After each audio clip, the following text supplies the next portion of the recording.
பகுத்தறிவு பகலவன், தமிழினத்தின் அறிவாசான் தாத்தா அயோத்திதாசர் அவர்களின் 180வது பிறந்த நாளை முன்னிட்டு ஏப்ரல் 14 இயக்கத்தின் சார்பில் அவரின் திருவுருவச் சிலைக்கு மாலை அணிவித்து மலர்களை தூவி மரியாதை செய்தனர். மே 20 செவ்வாய் காலை 11 மணி அளவில் கிண்டி காந்தி மண்டபத்தில் அமைந்துள்ள அயோத்திதாசர் அவர்களின் திருவுருவச் சிலைக்கு ஏப்ரல் 14 இயக்கத்தின் தலைமையில் தீவுத்திடல் சசிகுமார் அவர்களின் தலைமையில் அகில இந்திய அம்பேத்கர் கூட்டமைப்பினுடைய பல்வேறு தலைவர்களும் நிர்வாகிகளும் அயோத்திதாசர் பண்டிதர் அவர்களின் திருவுருவ சிலைக்கு மாலை அணிவித்து மலர்களை தூவி மரியாதை செய்தனர். தேசிய அம்பேத்கர் கட்சியினுடைய நிறுவன தலைவர் சாத்தை பாக்யராஜ், ஒருங்கிணைந்த குடியரசுக் கட்சியினுடைய மாநில பொதுச் செயலாளர் இனமிகு குணசேகரன், சமூக நீதி மக்கள் இயக்கத்தினுடைய தலைவர் ஏ.கே. அம்பேத்கர் தாசன், அம்பேத்கர் மக்கள் கட்சியினுடைய தலைவர் மழைமேனி பாண்டியன், இந்திய குடியரசுக் கட்சி அன்னை மீனாம்பாள் சிவராஜனுடைய மாநில தலைவர் ஜெய்பீம், கலிய வீரமணி, புரட்சி தமிழர் கழகம் மாநில தலைவர் சி.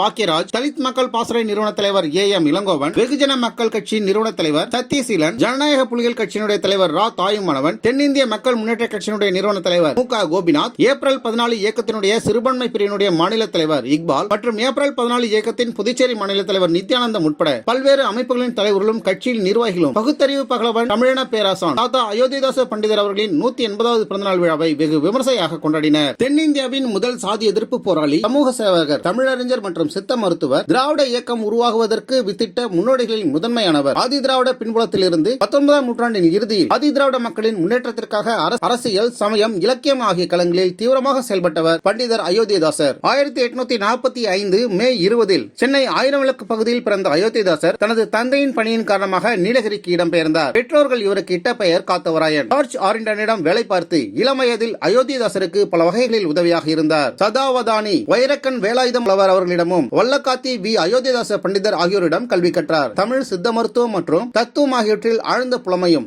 ஆங்கிலம், வடமொழி மற்றும் பாலி போன்ற மொழிகளில் மொழியறிவும் பெற்று விளங்கினார். தனது குரு அயோத்திதாசர் பண்டிதரின் மீது கொண்ட மதிப்பால் காத்தவராயன் என்கின்ற பெயரை அயோத்திதாசர் என மாற்றிக்கொண்டார். ஆதி திராவிட மக்களின் நலனுக்காகவும் அவர்களின் எழுச்சிக்காகவும் தனது வாழ்க்கையின் பெரும்பகுதியை செலவழித்த அயோத்திதாசர் பண்டிதர் அவர்களின் 180வது பிறந்தநாள் விழா ஏப்ரல் 14 இயக்கத்தின் சார்பில் அகில இந்திய அம்பேத்கர் கூட்டமைப்பில் பங்கு கொண்டிருக்கும் கட்சிகளும் இயக்கங்களும் இணைந்து மிக சிறப்பான முறையில் கொண்டாடினர்.